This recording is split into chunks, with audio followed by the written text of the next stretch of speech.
السلام علیکم معزز ناظرین، میں آپ کا میزبان رانا افتخار احمد ثاقب پاک برٹش آرٹ سویڈن کے چینل سے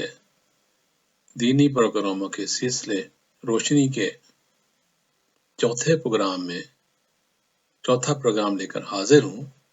اور جس کا عنوان ہے سوچنا بہت ضروری ہے۔ تو پہلے تو میں تمام معزز ناظرین کا بہت شکریہ ادا کرنا چاہتا ہوں کہ جو انہوں نے اس سلسلے کو پسند فرمایا اور اپنی خوبصورت رائے سے بھی نوازا، اور اس وجہ سے مجھے یہ ہمت ہوئی کہ اس سلسلے کو جاری رکھا جائے، اور آپ نے فرمائش بھی کی اس سلسلے کو جاری رکھا جائے، اور اس سلسلے کا یہ چوتھا پروگرام آپ کی خدمت میں حاضر ہے۔ تو پروگرام کو شروع کرنے سے پہلے حسب معمول میں پھر عرض کرنا چاہتا ہوں کہ میں نہ تو کوئی مولوی ہوں اور نہ کوئی عالم ہوں، اور بس ایک ادنا سا قرآن پاک کا طالب علم ہوں، اور اس مختلف تراجم و تفاسیر سے اس کو قرآن پاک کو سمجھنے کی کوشش کرتا ہوں، اور اپنی اسی کوشش کو آپ صاحبان کی نظر کرنا چاہتا ہوں۔ تو آپ بے شک جو بھی اگر کوئی ایسی بات ہو مجھے رہنمائی بھی فرمائیں، اگر کوئی ایسی بات جو آپ سمجھتے ہیں کہ یہ میں نے غلط بولی ہے تو وہ ایسے نہیں ہے، ایسے ہونی چاہیے، تو وہ بھی مجھے اچھا لگے گا۔ تو اور دوسری یہ بات جو میں عرض کرنا چاہتا ہوں کہ میرا کسی فرقے سے کوئی تعلق نہیں ہے، اور نہ ہی ہم ایسی کوئی بات کریں گے کہ جس سے کسی کی یا کسی فرقے کی دل آزاری ہو۔ اگر کوئی ایسی بات ریفرنس کے طور پر بیچ میں آ جائے تو اس کے لیے میں معذرت چاہوں گا، اس کا بھی مقصد صرف یہ ہوگا کہ ایک ریفرنس دینا ہے، اور اس میں بھی کسی کی دل آزاری کا مقصد نہیں ہے۔ تو اب ٹھیک ہے، پروگرام کو شروع کرتے ہیں، اور اس میں دیکھتے ہیں کہ اس عنوان کو ہم نے کیوں منتخب کیا ہے، اس میں ہمیں قرآن پاک میں اس کے بارے میں کیا رہنمائی ملتی ہے۔ عرض یہ ہے کہ قرآن کریم اصل میں اللہ کریم کا ایک معجزہ ہے، جس میں تمام کائنات، حقائق اور نفس انسانی کے عمیق و دقیق رموز و اسرار ایسے مرتکز یعنی کنسنٹریٹڈ انداز سے بیان کیے ہیں کہ اس کے ایک ایک قطرے میں سمندر سمویا ہوا نظر آتا ہے، اور اس کا نتیجہ یہ ہے کہ یہ ایک مکمل اور جامع صحیفہ کائنات اور ایک مکمل ضابطہ حیات ہے، لیکن اس کی ضخامت اتنی مختصر ہے کہ جو اگر اس کو انگریزی میں باریک ٹائپ کیا جائے تو چند اوراق میں قلم بند ہو جائے۔ اب عرض یہ ہے کہ حضور نبی کریم صلی اللہ علیہ وسلم نے عمر بھر قرآن پاک کریم کی تعلیم قریش کے سامنے پیش فرمائی، مگر انہوں نے اس کی جی بھر کر مخالفت کی۔ بالآخر آپ صلی اللہ علیہ وسلم نے ان سے ایک دن کہا کہ میں بہت تفصیل سے تم لوگوں کے ساتھ گفتگو کرتا رہا ہوں، لیکن آپ لوگ کو وہ بات میری پسند نہیں آئی اور آپ نے اس کو قبول نہیں کیا۔ بس آج میں آپ سے صرف ایک بات کہنا چاہتا ہوں، صرف ایک بات، یعنی کل انما اعظکم بواحدۃ۔ اللہ تعالیٰ نے یعنی فرمایا کہ اے رسول ان سے کہو میں صرف تم سے ایک بات کرنا چاہتا ہوں۔ تو کفار نے یا وہ جو مخاطبین تھے قریش کے، انہوں نے جی میں سوچا، دل میں سوچا کہ چلو یہ ایک بات ہے، اب اس میں ایک بات سن لینے میں کیا حرج ہے۔ تو جب حضور نبی کریم صلی اللہ علیہ وسلم نے ان کو اس بات پر آمادہ پایا کہ وہ ان کی بات سننے کے لیے تیار ہیں، تو پھر آپ صلی اللہ علیہ وسلم نے فرمایا کہ یہ بات ایک ہی بات ہے، لیکن یہ کوئی ایسی معمولی بات نہیں ہے کہ تم اسے یوں ہی چلتے چلتے سن لو، تو یہ بڑی اہم بات ہے۔ اس لیے آپ آرام سے سکون کے ساتھ کھڑے ہو جاؤ اور اپنے کانوں سے غور سے سنو، اور یہ نہیں کہ سے ہجوم بن کے کھڑے ہو جاؤ، ایک ایک دو دو کر کے کھڑے ہو جاؤ۔ ان تقوموا للہ مثنی و فرادا، جب آپ صلی اللہ علیہ وسلم نے انہیں اس طرح نفسیاتی طور پر اپنی طرف توجہ کر لیا، فرمایا کہ میں جو بات تم سے کہنا چاہتا ہوں وہ یہ ہے کہ ثم تفکروا، یہ ہے سورت نمبر 34 آیت نمبر 46، ثم تتفکروا یعنی تم سوچا کرو۔ اب یہ ایک مختصر سے لفظ میں قرآن کریم نے اتنی گہری بات کہہ دی، اور اس گہری بات کا صحیح اندازہ وہی قومیں لگا سکتی ہیں جو عقل و فکر کی اہمیت سے واقف ہیں، یا اس کو اہمیت دیتی ہیں۔ ہمارے لیے تو اتنا کہہ دینا ہی کافی ہے کہ سارا قرآن عقل و فکر اور غور و تدبر کی تاکید سے بھرا پڑا ہے، حتیٰ کہ اللہ تعالیٰ نے یہاں تک فرما دیا ہے عقل و فکر سے جو لوگ کام نہیں لیتے وہ انسان نہیں ہیں بلکہ حیوان ہیں۔ حیوان کیا بلکہ ان سے بھی گئے گزرے ہیں، اور یہی لوگ ہیں جو اہل جہنم میں سے ہیں۔ یہ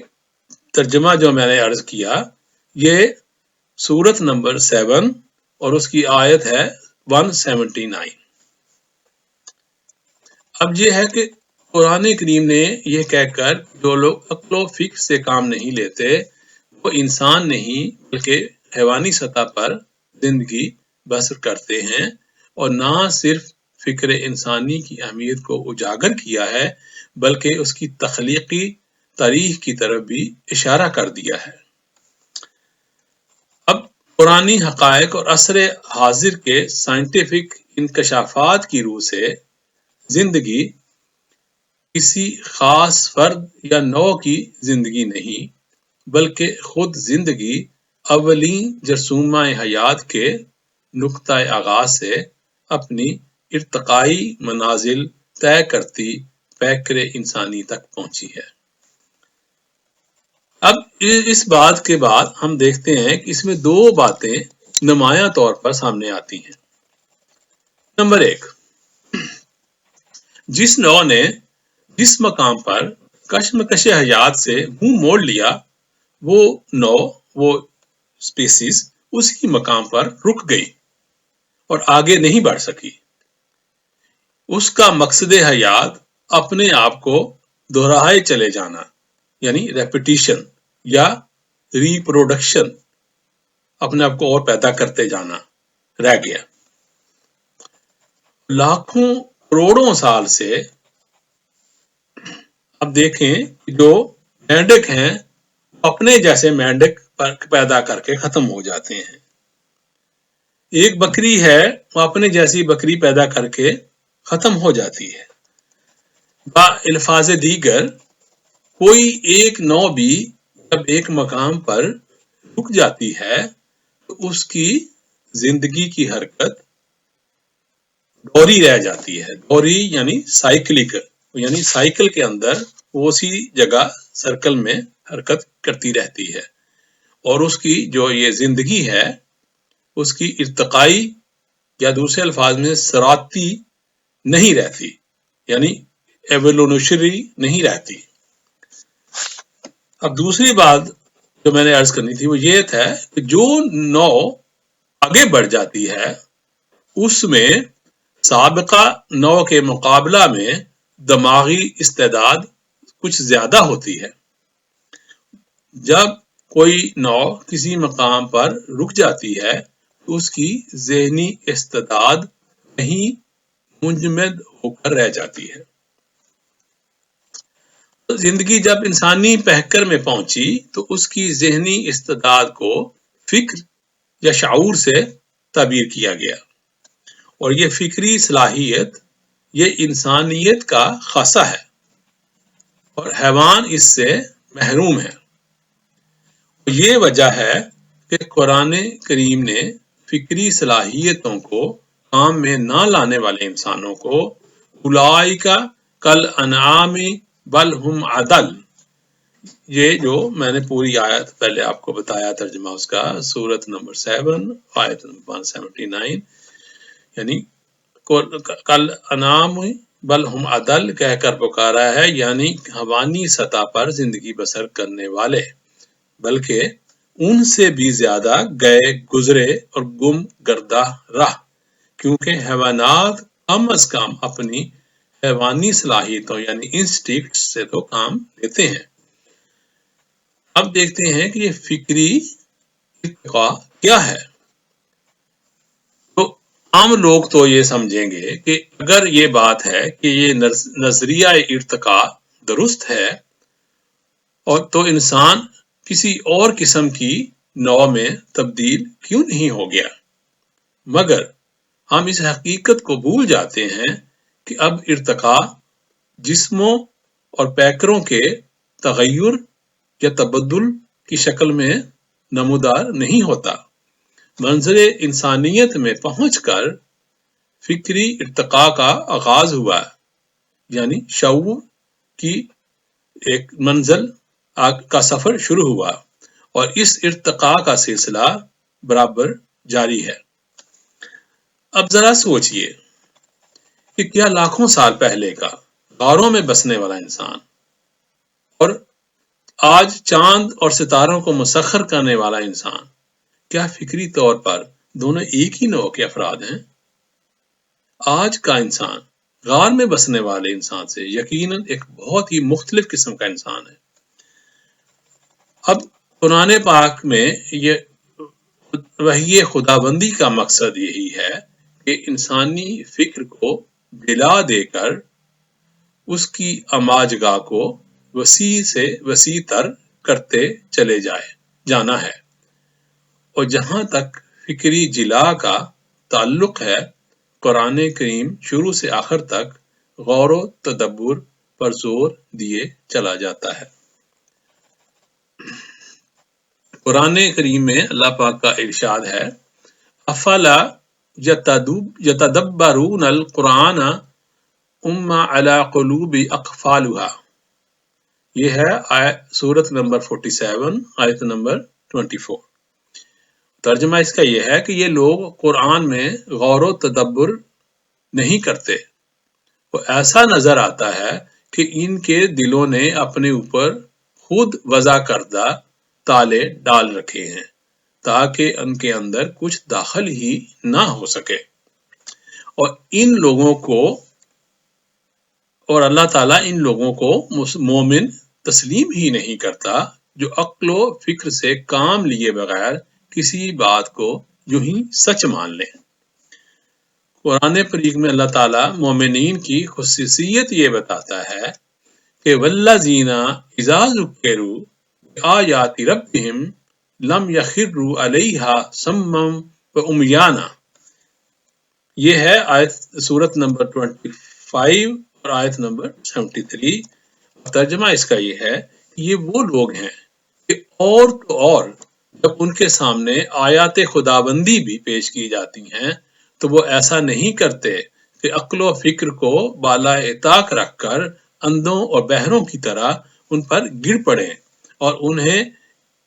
انہیں علم بصیرت کی روح سے تسلیم کرتے ہیں۔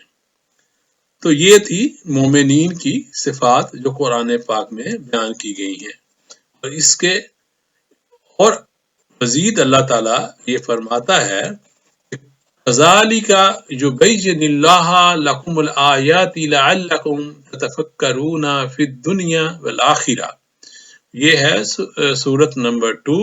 اور آیت نمبر 219۔ اور اس کا ترجمہ یہ ہے کہ اس طرح اللہ تعالیٰ حقائق کو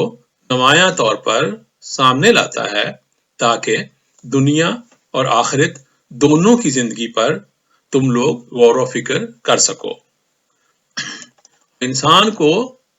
فکری صلاحیت عطا کر کے اللہ تعالی نے اسے حیوانات سے ممتاز کر دیا اور اخروی زندگی کو یعنی موت کے بعد کی زندگی کو یا آنے والی زندگی کو فکر کے دائرے میں شامل کر کے مومن اور کافر میں امتیاز کر دیا۔ لہذا الدین یعنی اسلام نام ہے دنیا اور آخرت کی زندگی میں غور و فکر سے کام لینے کا۔ معزز ناظرین، اب ہم دیکھ چکے ہیں کہ سلسلہ ارتقاء کی روح سے انسان کی فکری صلاحیت بڑھتی اور بلند ہوتی جاتی ہے۔ اس لیے کسی ایک دور یا زمانہ کی فکری سطح حرف آخر قرار نہیں پا سکتی۔ اب میں عرض کروں گا کہ یہ جو پورا کا پورا اسلام جو تھا وہ ایک دین تھا، یعنی ایسا کہ جو پورا نظام حیات تھا، لیکن اس کے برعکس جب ہم نے اس کے کچھ تھوڑا سا حصہ جو عبادات کا ہے لے کر اس کو لے لیا اور باقی کو چھوڑ دیا تو اس کو کہتی ہے کہ یہ مذہب ہے، یعنی وہ دین کا تھوڑا سا ایک عبادات کا حصہ ہے، باقی پورا کا پورا دین چھوڑ دیا گیا، صرف عبادات کو لے لیا گیا اور مخصوص عبادات کو، تو وہ ایک مذہب بن گیا، کیونکہ اس میں دین میں انسان کو اللہ تعالیٰ نے جو بتایا ہے کہ اس میں ساری سیاسی، معاشرتی اور معاشی ہر طرح کے قوانین اللہ تعالیٰ نے اس کو عطا کی ہیں، لیکن مذہب میں صرف عبادات اور ثواب کی باتیں رہ جاتی ہیں، اس میں سیاست اور معاشرت اور معیشت کے بارے میں کوئی باتیں نہیں رہ جاتی۔ اور پھر ہم لوگوں نے کیا کیا کہ وہ مذہب کو پھر ایک خاص سطح پہ لے کر اس کو حرف آخر قرار دے دیا اور پھر اسے وہیں منجمد کر دیا، اور اس سے انسانی زندگی اور انسانی شعور کی نشو و نما اور ارتقاء رک گیا، اور انسانی زندگی حیوانی سطح یعنی کالانعام پر پہنچ جاتی ہے، اور اس کا مقصد آگے بڑھنے کی بجائے تکرار یعنی ریپیٹیشن رہ جاتا ہے۔ یعنی جو کچھ ہوتا چلا آ رہا ہے ہمارے آباء و اجداد سے یا زمانوں سے 1000 سال سے، اسے ابدی طور پر ہمیشہ کے لیے غیر متبدل یعنی کبھی تبدیل نہ ہونے والا مان کر اور اس کی ہو بہو نقل کرتے رہنا اور اسی کو اپنا مقصد حیات بنا لینا، اسے مذہب کی اصطلاح میں تقلید کہتے ہیں۔ اب عربی زبان میں ہم دیکھتے ہیں کہ اس لفظ کا آخر کیا مطلب ہے۔ قلادہ اس رسی یا توق کو کہتے ہیں جسے مویشیوں کے گلے میں ڈال دیا جاتا ہے اور اس سے مویشی کو جدھر جی چاہے چلایا جاتا ہے۔ اب غور فرمائیے کہ معانی کے اعتبار سے بھی تقلید سے انسان کی پوزیشن کیا ہوتی ہے۔ چونکہ تقلید مذہب کا مدار عقل و فکر پر ہوتا ہی نہیں، اس لیے اس میں سوچ کو حرام قرار دے دیا جاتا ہے، اور اس کی وجہ یہ ہے کہ ہزاروں سال پہلے کی انسانی فکر اس قابل ہوتی ہی نہیں کہ وہ اتنے زمانے بعد کی فکر کو دلائل سے مطمئن کر سکے، اور بجائے اس کے کہ مذہب اس حقیقت کا اعتراف کرے اور وہ سرے سے غور و فکر ہی کو حرام قرار دے دیتا ہے۔ اب اسے خود فریبی کہیے یا ابلا فریبی، بس اس سے انسان مطمئن ہو جاتا ہے کہ اس نے اپنے مسلک کو بیرونی حملوں سے محفوظ فرما لیا۔ اگر کہیں سے کوئی دلیل مانگی جاتی ہے تو پھر عوام کے جذبات کو یہ کہہ کر مشتعل کر دیا جاتا ہے کہ یہ شخص تمہارے سلف صالحین و ائمہ مقدسین کے مسلک کو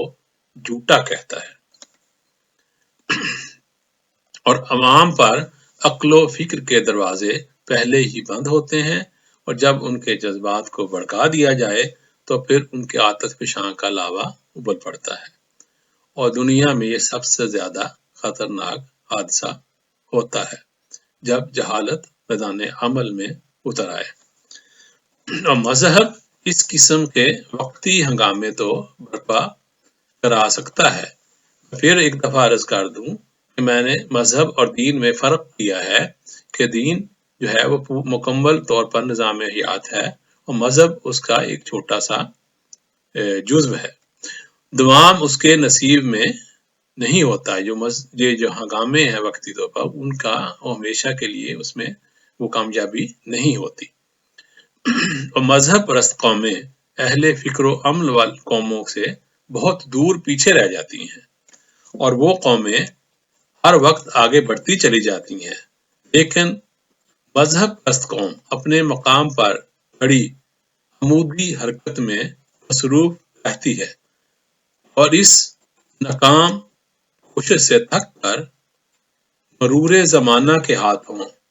غبار کارواں کی طرح خاک نشین ہو جاتی ہے۔ اور قرآن کے الفاظ میں نہ آسمان ان کے غم میں روتا ہے، نہ زمین ان کی موت پر آنسو بہاتی ہے۔ اور یہ ترجمہ تھا سورت نمبر 44 آیت نمبر 29 کہ نہ آسمان ان کے غم میں روتا ہے، نہ زمین ان کی موت پر آنسو بہاتی ہے۔ تو اب آگے عرض کروں گا کہ کائنات میں یہ جو تفکر ہے اللہ تعالیٰ نے اس کی کس طریقے سے تائید فرمائی ہے کہ دنیا اور آخرت میں فکر کیا کرو۔ دنیا سے مراد خارجی کائنات ہے، یونیورس ہے، اور اس کے متعلق اس نے اللہ تعالیٰ نے فرمایا ہے کہ وَسَخَّرَ لَكُم مَّا فِي السَّمَاوَاتِ وَمَا فِي الْأَرْضِ جَمِيعًا مِّنْهُ إِنَّ فِي ذَلِكَ لَآيَاتٍ لِقَوْمٍ يَتَفَكَّرُونَ۔ یہ تھی سورت 45 آیت نمبر 13، اور اس کا ترجمہ کچھ یوں ہے کہ کائنات کی پستیوں اور بلندیوں یعنی ارض و سماوات میں جو کچھ بھی ہے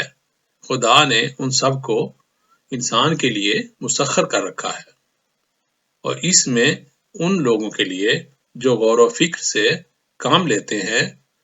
اس بات کی یا کائنات کی حقیقت تک پہنچنے کی بہت بڑی نشانیاں ہیں۔ اب عرض ہے کہ کائنات میں قوانین فطرت کار فرما ہے جو کہ بالکل اٹل اور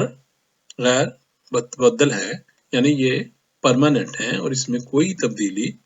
نہیں ہوتی، اور یہ ہمیشہ سے ازل سے یہ جو ہے کائنات کا نظام چل رہا ہے انہی قوانین کے مطابق، اور اس میں کبھی کوئی ایسی پریشانی والی بات نہیں ہوتی اور نہ کوئی خرابی پیدا ہوتی ہے۔ اور کیونکہ یہ جو سارے قوانین ہیں یہ انسان کی اپنی فکر کے پیدا کردہ نہیں ہے، یہ خدا تعالی کے متعین کردہ ہیں اور یا مقرر کردہ ہیں، لیکن انسانی فکر نے دریافت ڈسکور کر سکتی ہے۔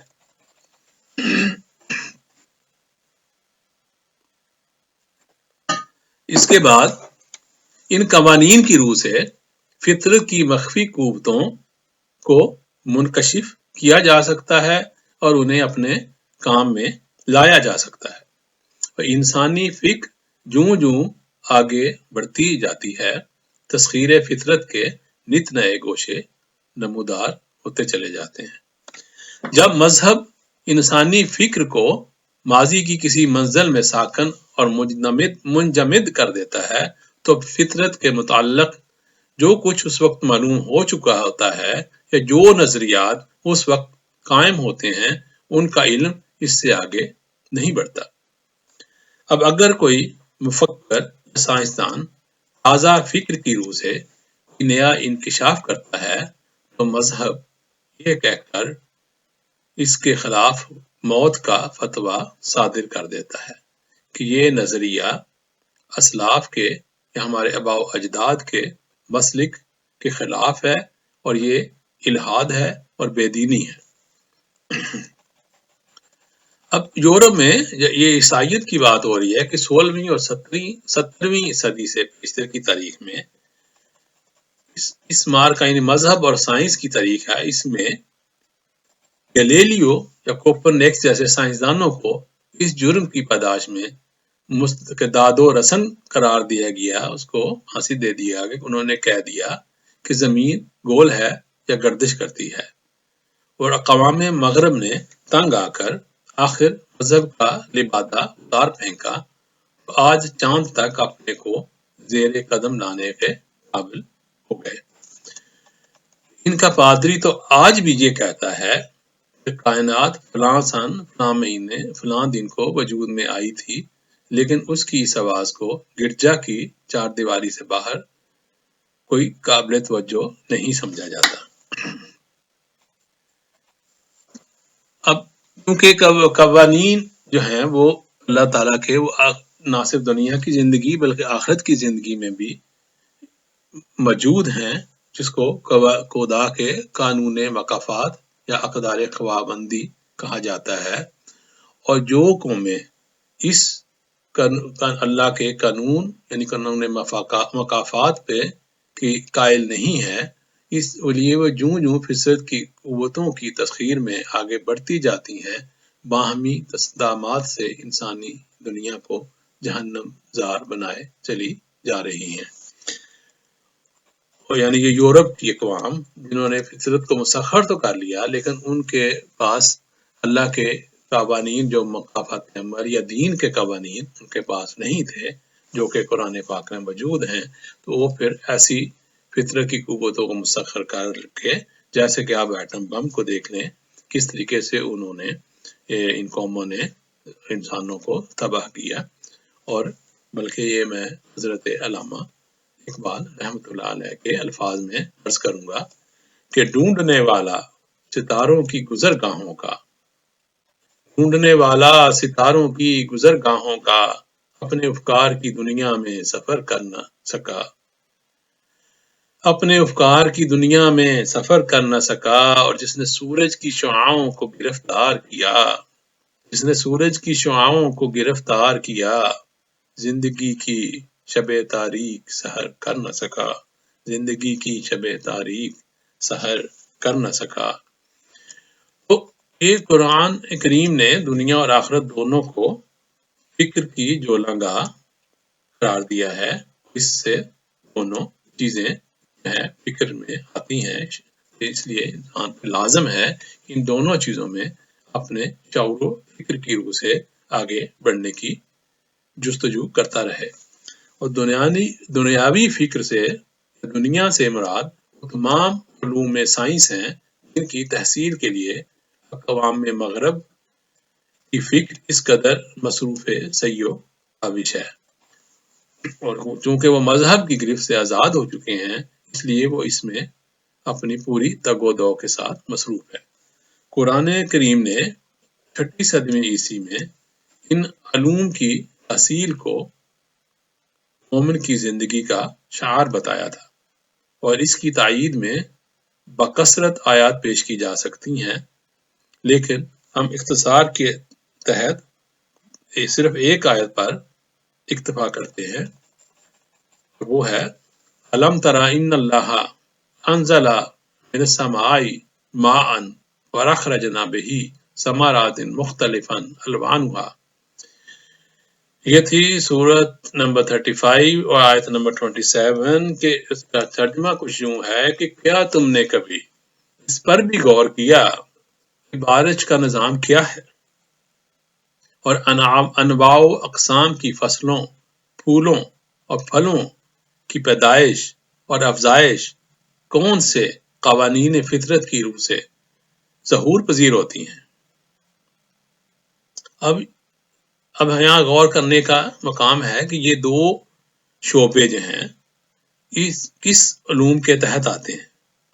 اور یہ علوم سائنس کے تحت آتے ہیں، اور مزید اللہ تعالیٰ نے اسی آیت کو آگے کنٹینیو کرتے فرمایا وَمِنَ الْجِبَالِ جُدَدٌ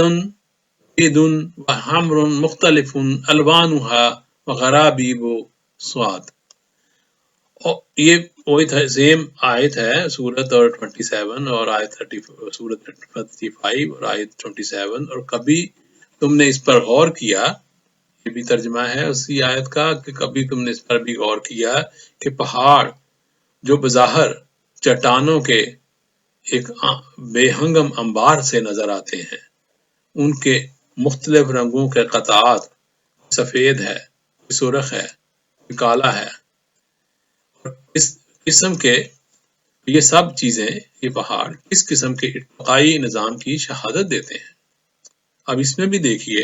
یہ بھی ایک علم سائنس کا ہی نظریہ ہے۔ پھر مزید اسی آیت میں آگے فرمایا کہ وَمِنَ النَّاسِ وَالدَّوَابِّ وَالْأَنْعَامِ مُخْتَلِفًا أَلْوَانُهُ كَذَلِكَ، اسی طرح انسانوں، حیوانوں اور مویشیوں پر نگاہ ڈالو اور دیکھو کہ ان کی کس قدر اقسام ہیں، اور ہر قسم یعنی نوع کس طرح منفرد خصوصیات کی حامل ہے۔ اور یہ ساری چیزیں یہ جو ہیں سائنس کی متعدد شاخیں ہیں۔ اب آگے دیکھیے، انما یخشی اللہ من عبادہ العلماء ان اللہ عزیز غفور، یہ ہے سورت نمبر 35 آیت نمبر 28، کہ یہ جو فطرت کے یہ قوانین ہیں، یہ جو بیان کیے جا رہے ہیں، یوں تو سب کے سب کھلے رہتے ہیں، لیکن ان قوانین کی عظمت کے سامنے وہی لوگ جھکتے ہیں یا مانتے ہیں یا اس پہ عمل کرتے ہیں جو ان قوانین پر علم و بصیرت کی روح سے غور و فکر کرتے ہیں، یعنی یہی لوگ علماء کہلانے کے مستحق ہیں۔ اب یہاں سوچنے کا مقام یہ ہے کہ ہم اس جگہ پہ جب ہم سائنس کی اتنی زیادہ باتیں کرنے کے بعد اللہ تعالیٰ نے فرمایا کہ یہی لوگ علماء ہے، تو پھر اگر ہم علماء کا ادھر ترجمہ کریں تو اس کا ترجمہ تو پھر سائنٹسٹ بنتا ہے، اور دین میں عالم اور سائنسدان کو ہی کہتے ہیں۔ لیکن جب دین اسلام مذہب میں بدل گیا تو فکر کے دروازے بند کر دیے گئے اور علوم میں سائنس کو کفر اور الحاد مان لیا گیا، اور کائنات کے متعلق تصورات اس زمانے میں عام تھے، اور جب فکر کو منجمد کیا گیا تو وہ حرف آخر قرار پا گئے اور ان کے خلاف سوچنے یا کچھ کہنے کو ارتداد کہہ دیا گیا۔ یعنی مثلا مذہب کا ارشاد ہے کہ سب سے پہلا انسان مٹی کا ایک پتلا تھا، حالانکہ قرآن پاک میں مختلف جگہوں پر یہ فرمایا گیا ہے کہ یہ ایک مختلف نطفے سے اس کی افزائش نسل ہوئی۔ تو یہ میں زیادہ اس میں وہ نہیں کروں گا کہ اس میں پھر روایات اور وہ چیزیں آ جاتی ہیں اور فقہی مسائل آ جاتے ہیں، کہ میں نہیں چاہتا کہ کسی فرقے کی دل آزاری ہو۔ میں صرف اس وقت اب یہی عرض کروں گا کہ حضرت علامہ اقبال رحمۃ اللہ علیہ کے مطابق کہ یہ امت روایات میں کھو گئی، حقیقت خرافات میں کھو گئی۔ تو یہ تو تھا حضرت، اور یہ تو تھا علامہ اقبال رحمۃ اللہ علیہ کا یہ شعر، اور اس کے علاوہ اور بھی حضرت اقبال نے یہ جو ضرب کلیم میں جو ایک ان کی بڑی مشہور زمانہ نظم ہے، اس میں بھی یہی ہے کہ ابلیس اپنے مشیروں سے یہ کہہ رہا ہے کہ مست رکھو ذکر و فکر صبحگاہی میں اسے، پختہ در کر دو مزاج خانقاہی میں اسے۔ اور بھی ایک جگہ حضرت علامہ نے فرمایا کہ صوفی کی طریقت میں فقط مستی احوال، اور ملا کی شریعت میں فقط مستی گفتار۔ تو یہ چیزیں ہیں کہ اس میں جو مشکلات یہ پیش آتی ہیں جب ہم اس کو شعور و فکر کو ایک جگہ پر روک دیتے ہیں، اور پھر جب وہ سائنس کی نئی نئی ایجادات ہمارے سامنے آتی ہیں تو اس سے ہوتا یہ ہے کہ مذہبی لوگ ہمیں اس سے مستفید ہونے کو ناجائز یا حرام کہہ دیتے ہیں۔ جیسے ریڈیو کی جب ایجاد ہوئی تو اس کے استعمال میں بہت سارے فتاوی علماء نے دیے کہ اس کا استعمال ناجائز ہے، یہ حرام ہے۔ اسی طرح جب یہ ٹیلی ویژن بھی آیا تو اس میں بھی یہی فتوے دیے گئے کہ ٹیلی ویژن دیکھنا گناہ ہے، کیونکہ اس میں چلتی پھرتی انسانی تصویریں سامنے نظر آتی ہیں۔ اور یہ ٹیلی فون جب ایجاد ہوا تو اس میں علماء نے یہ فرمایا کہ ٹیلی فون میں شیطان بولتا ہے۔ اور اسی طرح جب اور آگے سائنس نے ترقی کی اور جب ان کی آنکھوں کی سرجری کو اب جو کامیابی کے ساتھ اپنایا گیا تو اس میں بھی علماء نے یہ فرمایا کہ مردہ کی آنکھوں کو اندھوں کی پیشانی میں پیوند کرنا ناجائز ہے، حرام ہے۔ اور اسی طرح دیگر اعضاء کی پیوند سازی کو بھی ناجائز اور حرام قرار دیا گیا۔ اور یہی جب ہمارے علماء جب مغربی خلانورد چاند پر پہنچے ہیں تو پھر ہمارے انہی علماء نے یہ کہا کہ یہ دعویٰ بالکل باطل ہے، غلط ہے، جھوٹ ہے، کہ چاند ایسا ہے ہی نہیں کہ اس پر کسی انسان کا پاؤں ٹک سکے۔ تو یہ تو تھا۔ اب آگے ہم دیکھتے ہیں کہ جب فکر آخرت کی بات آتی ہے اس کے بارے میں کیا کہا جاتا ہے۔ جب یہ کائنات میں جب فکری جمود رک جاتا ہے اور اس سے کیا ہوتا ہے کہ جو فطرت کی قوتوں سے انسان استفادہ کر سکتا ہے ان سے محروم رہ جاتا ہے۔ اور اسی طرح اخروی زندگی یا آنے والی زندگی کے بارے میں جب اس کے بارے میں سوچنے کو منع کر دیا جاتا ہے یا حرام کر دیا جاتا ہے تو پھر کیا ہوتا ہے کہ ہم نہ دین کے رہتے ہیں نہ دنیا کے۔ تو آخری زندگی، اخروی زندگی میں غور و فکر کے لیے قرآن کریم نے ایک ایسے نظام معاشرہ کے قیام کو ضروری قرار دیا تھا جس کی عمارت اقدار و اصول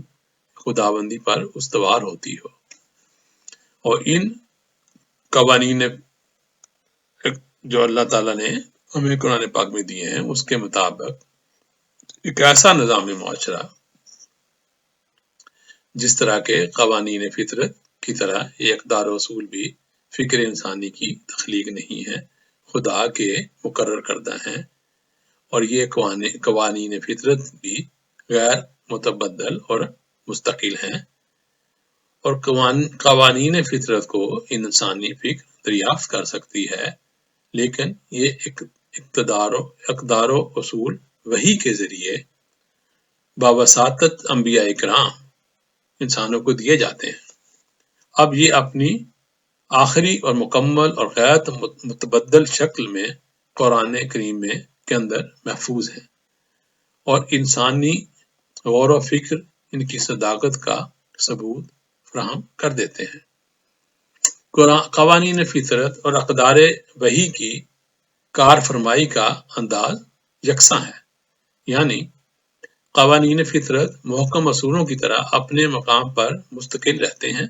اور انسانی فکر ان کی روشنی میں نت نئے نظریات وضع کرتی، نئے نئے انکشافات کرتی اور انواع و اقسام کی ایجادات ظہور میں لاتی رہتی ہے۔ اور اسی طرح وحی خداوندی یعنی قرآن کریم کی اطاعت سے ان قوانین کو پر عمل کرنے سے نظام میں معاشرہ قائم ہوتا ہے، اس میں یہ اقدار غیر متبدل مستقل حدود کا کام دیتی ہیں، اور انہی حدود کے اندر رہتے ہوئے یعنی اسی کانسٹیٹیوشن کے اندر رہتے ہوئے اسلامی ریاست یہ نظام اپنے زمانے کے تقاضوں کے مطابق عملی جزیات مرتب کرتا ہے، اور جن کا مقصد یہ ہوتا ہے کہ ان اقدار پر عمل کس طرح کیا جائے، یعنی امپلیمنٹیشن کیسے کی جائے۔ اور جوں جوں زمانے کے تقاضوں میں تبدیلیاں رونما ہوں گی، انسانی فکر آگے بڑھتی جائے گی، ان کی عملی جزیات تبدیل ہوتی جائیں گی۔ البتہ اقدار کی روح سے متعین شدہ حدود اپنی جگہ محکم رہیں گی۔ ان جزیات کو اصطلاح میں احکام شریعت کہا جاتا ہے، اور جس فکری طریق سے ان میں حق و اضافہ اور ترمیم و اصلاح کا سلسلہ جاری رہتا ہے، اسے اجتہاد سے تعبیر کیا جاتا ہے۔ اور اجتہاد کے معنی ہے فکری جد و جہد، وہی فکر جس کی اس قدر تاکید قرآن کریم میں کی گئی ہے۔ اب عرض کرنے کا مقصد یہ ہے کہ یہ جو سلسلہ ہونا تھا، اور خلافت راشدہ کے بعد جب یہ سلسلہ رک گیا اور اجتہاد یا شعور و فکر کو روک دیا گیا، تو پھر وہ چیزیں وہیں جا کر رک گئیں، اور اس زمانے کے مطابق وہ سلسلہ تو نہیں چل سکا۔ اور اس میں اب میں زیادہ تفصیل کے ساتھ ہسٹری میں نہیں جاؤں گا کہ کیسے یہ ہوا اور کیوں کر ہوا، اور یہ جو روایات اور جو فقہ کے مسائل جو ہیں وہ 300-400 سال بعد خلافت راشدہ کے عباسی دور میں یہ جمع کیے گئے یا لکھے گئے، تحریر کیے گئے، تو اس میں وہاں جا کر ہم نے اس کو پھر روک دیا، اور وہ جو اصل دین تھا وہ کہیں جو ہے وہ نہیں سمجھ آ رہی کہ وہ کہاں رہ گیا اور اس کا ہم کیا کریں۔ اب اس کے لیے ایک ایسی الجھن ہے جو پیدا ہو گئی ہے، اس کے لیے یہ بہت ضروری ہے کہ اس الجھن کو دور کرنے کے لیے قرآن کریم میں پھر سے غور و فکر کیا جائے اور اس کے اندر سوچا جائے۔ اس لیے اس کا یہ عنوان بھی میں نے آج کے پروگرام کا یہی رکھا کہ سوچنا بہت ضروری ہے، بلکہ یہ تو اللہ تعالیٰ کا حکم ہے ہر انسان کے لیے کہ قرآن کریم میں غور و فکر کرو اور اس میں سوچو کہ یہ کس طرح سے سارا یہ نظام کو قدرت نے قائم کیا ہے کائنات کا، اور کس طرح سے یہ انسانوں کی زندگی میں اس کو لاگو کرنا ہے۔ اور یہ جو ہے میں نے جو عرض کیا کہ یہ ایسی کوئی الجھن ہے جو ابھی ہمیں سلجھانی ہے اور اس کے بارے میں سوچنا ہے، غور کرنا ہے۔ اور اسی سلسلے کے میں 2-3 اب مجھ خاکسار کے ہی یہ 2-4 اشعار ہیں جو میں آپ معزز ناظرین کی نظر کرنا چاہتا ہوں۔ تو عرض ہے کہ یہ الجھن کیسی الجھن ہے، ذرا سوچو۔ یہ الجھن کیسی الجھن ہے، ذرا سوچو، بھلا کیوں اجڑا گلشن ہے، ذرا سوچو، بھلا کیوں اجڑا گلشن ہے، ذرا سوچو، کسی نے تو لگائی ہوگی یہ آتش، کسی نے تو لگائی ہوگی یہ آتش، تیرا جلتا نشیمن ہے، ذرا سوچو، تیرا جلتا نشیمن ہے، ذرا سوچو۔ اور نظر آتا ہے جو وہ سچ نہیں ہرگز، نظر آتا ہے جو وہ سچ نہیں ہرگز، حقیقت آگے چلمن ہے، ذرا سوچو، حقیقت آگے چلمن ہے، ذرا سوچو۔ حقیقی دین غلافوں میں چھپایا ہے، حقیقی دین غلافوں میں چھپایا ہے، یہ مذہب تیرا دشمن ہے، ذرا سوچو۔ یہ الجھن کیسی الجھن ہے، ذرا سوچو، بھلا کیوں اجڑا گلشن ہے، ذرا سوچو۔ تو معزز ناظرین، میں بھی سوچتا ہوں اور آپ بھی سوچئے، اور آخر میں یہ ایک دعا کے 4 مصرے جو حضرت علامہ اقبال نے بانگ درا میں یہ لکھے ہیں وہ میں آپ کی نظر کرنا چاہتا ہوں کہ یہ اللہ تعالیٰ سے دعا بھی ہے، اور کہ عرض ہے کہ مشکلیں امت مرحوم کی آساں کر دے، مشکلیں امت مرحوم کی آساں کر دے، مور بے مایا کو ہم دوش سلیماں کر دے، مور بے مایا کو ہم دوش سلیماں کر دے، اور جن سے نایاب محبت کو پھر ارزاں کر دے، جن سے نایاب محبت کو پھر ارزاں کر دے، ہند کے دیر نشینوں کو مسلماں کر دے، ہند کے دیر نشینوں کو مسلماں کر دے۔ آمین ثم آمین۔ اور ناظرین، اس کے ساتھ ہی میں آپ سے اجازت چاہوں گا، اور اپنے دوست احباب کا اور اپنے ہمسایوں کا خیال رکھیے، اپنے فیملی کا خیال رکھیے۔ ربنا تقبل منا انک انت السمیع العلیم، اور خدا حافظ۔